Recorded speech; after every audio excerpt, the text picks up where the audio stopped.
Welcome to music lesson number 5.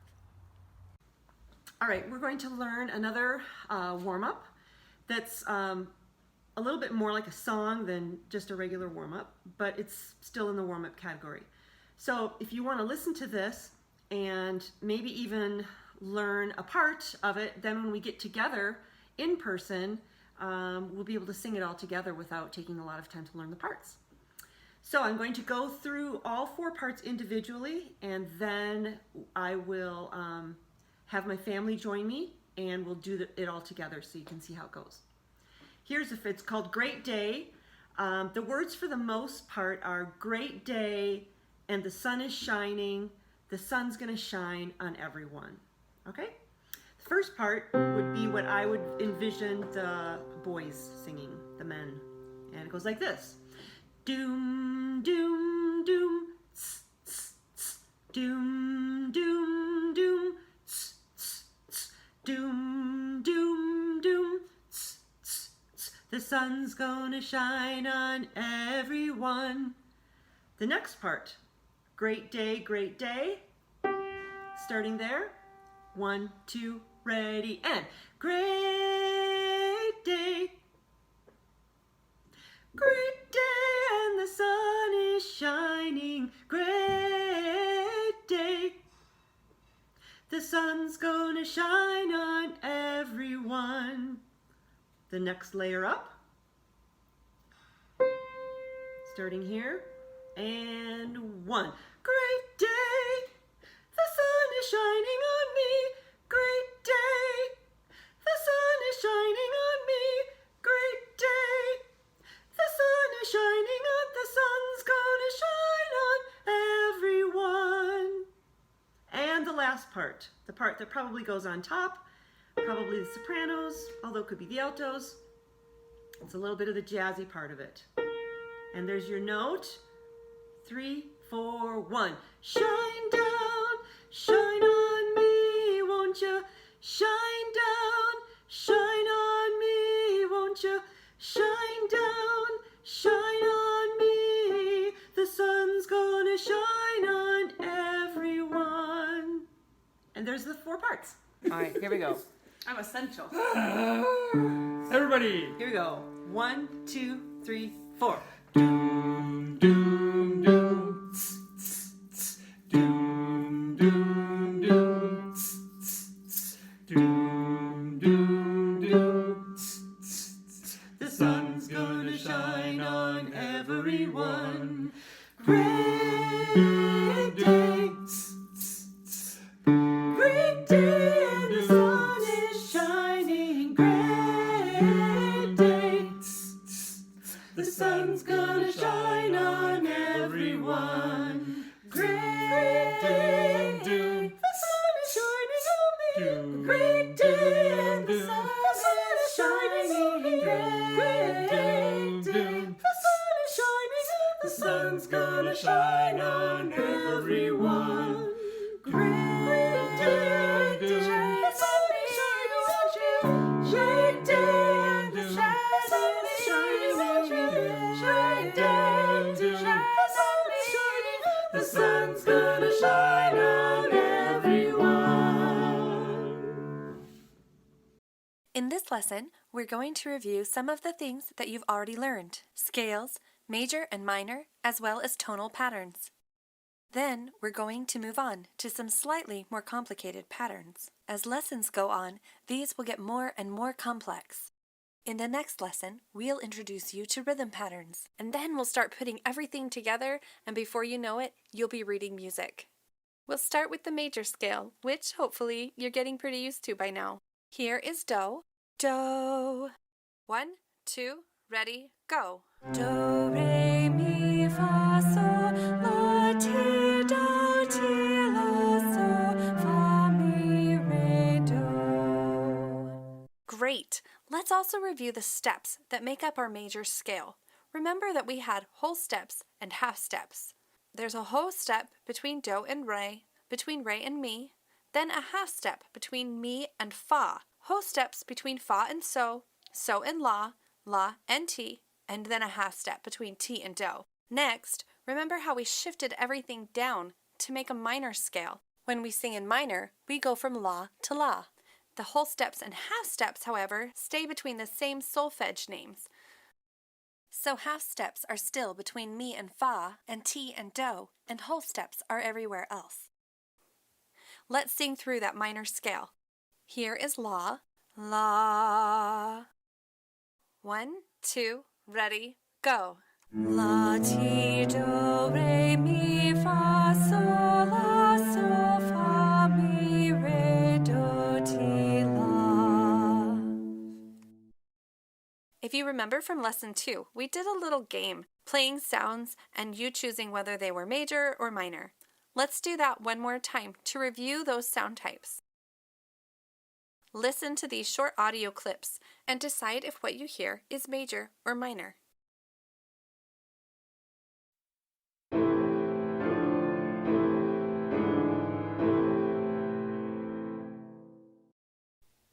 Did you guess that that was minor? That's correct.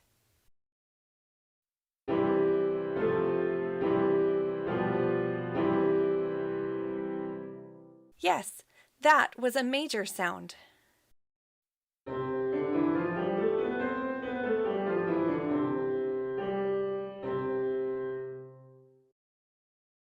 That was a major scale.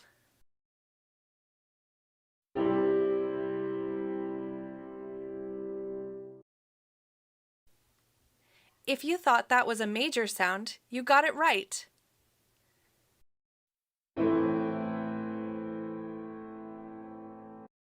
That was definitely a minor sound.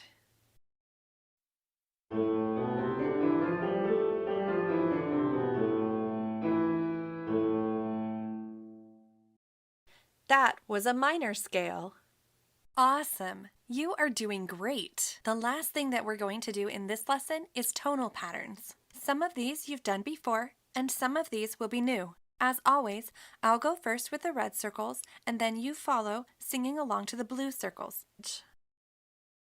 Do, re, mi, do, re, mi, mi, re, do, mi, re, do,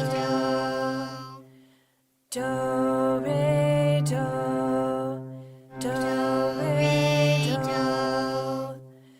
do, mi, do, do, mi, do, do, re, mi, fa, do, re, mi, fa, fa, mi, re, do, fa, mi, re, do, do, fa, do, do, fa, do, do, re, mi, fa, sol, do, re, mi, fa, sol, sol, fa, mi, re, do, sol, fa, mi, re, do, do, so, do, do, so, do. You did such a good job on that lesson. Okay, now I would like for us to take a quick look at the orchestra.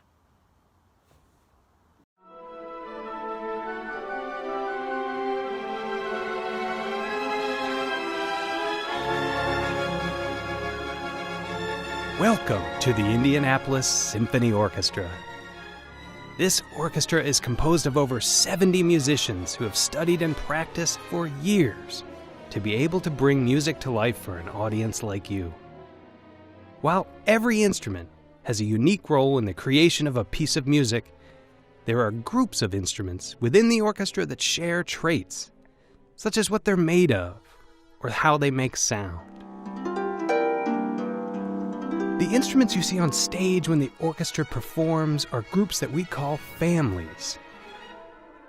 You might have similar characteristics to members of your own family. Maybe a smile that you inherited from a parent, or a tradition that continues to be handed down. Just like people, the instruments that make up these families have similar characteristics.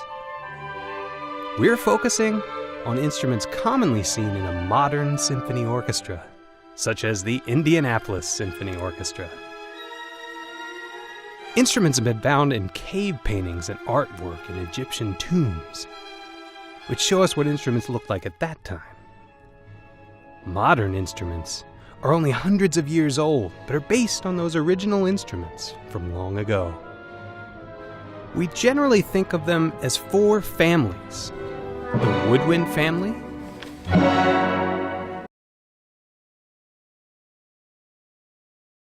the brass family,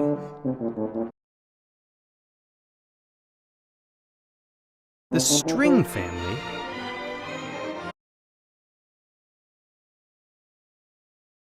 and the percussion family.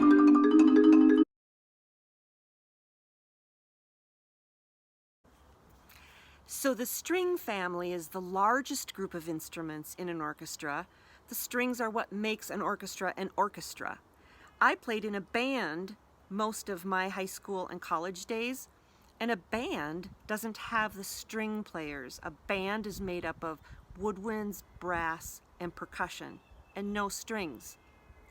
So we're going to look at a very interesting video clip of some of the members of a chamber orchestra in Australia. And I want you to pay a special attention to all the unique sounds that a string player can make on their instrument.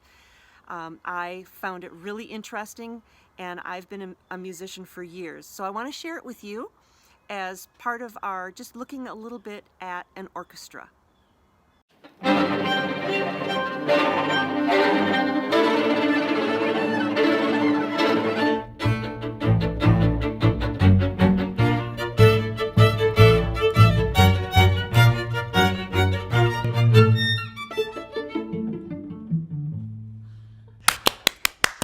That sounded beautiful. Hi, I'm Karen.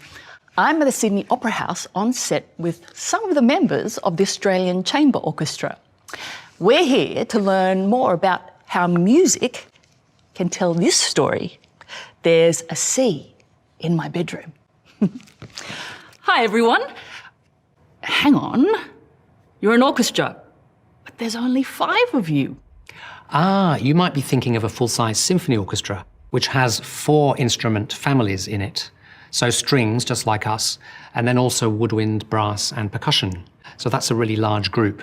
But we normally play in a smaller chamber orchestra, and there are 5 of us, so we're a string quintet. What's a string quintet? It's a special combination of these 5 instruments. Violin.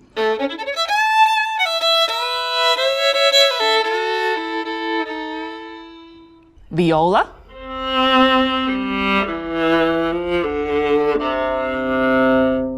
Cello.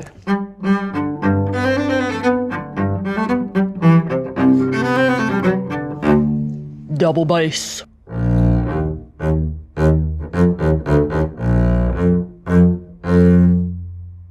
That's only 4 instruments. Where's the 5th? I also play the violin. There are always 2 violins in a string quintet. I connect the high sounds with the low sounds. So the bigger instruments have a lower sound and the smaller instruments are higher. Yeah, so the violins are the smallest, so we play the highest pitch. Peter?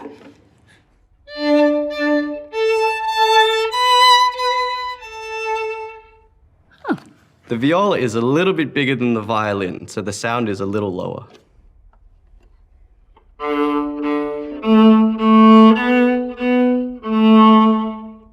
So the next biggest must be you, the cello.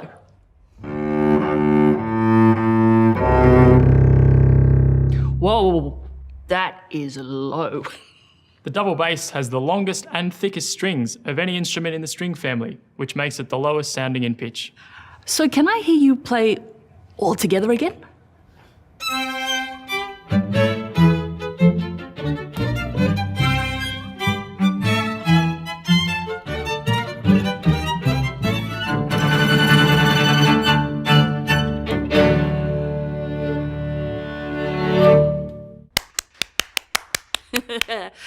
So to use music to tell this story? This story is about a little boy who's afraid of the sea. At the start of the story, his parents are keen for him to go to the beach, but he's a bit reluctant. Have a listen to this music and see if you can tell how he's feeling.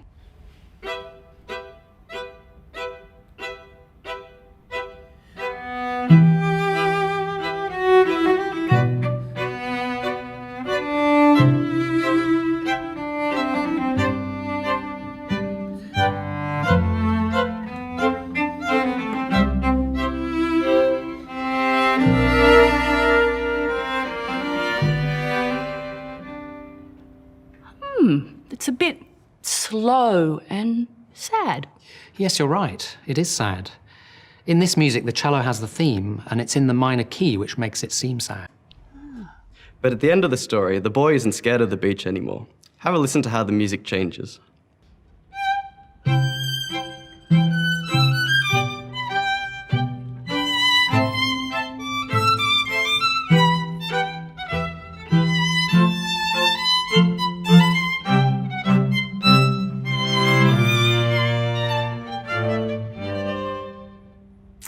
It's the same melody, but played only by the violin, and it's brighter and happier.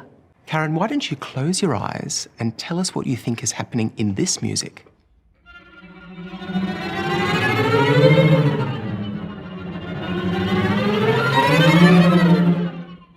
Ooh, that sounds a bit scary, like something rising and falling. We were playing tremolo. We just moved the bow backwards and forwards really fast. And by adding dynamics, playing louder and softer, we're able to create the sound of waves. Close your eyes again.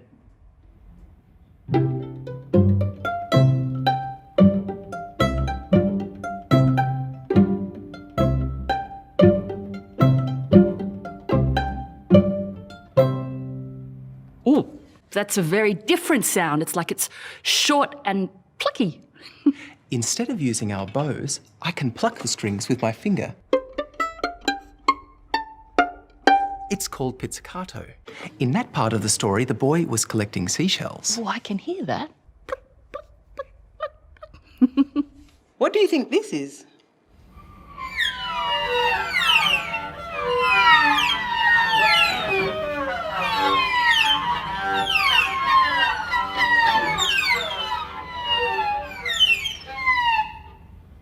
Oh, I know. Birds. Seagulls on the beach. Yes. I put my finger lightly on the string and slide. And what's it called? It's called harmonics. Wow. It's amazing how sound and music can tell a story without words. I can't wait to listen to some music and find these things again. I learnt lots about the string family and musical terms today. Well, thanks, everyone. Can you just play a little bit more for me?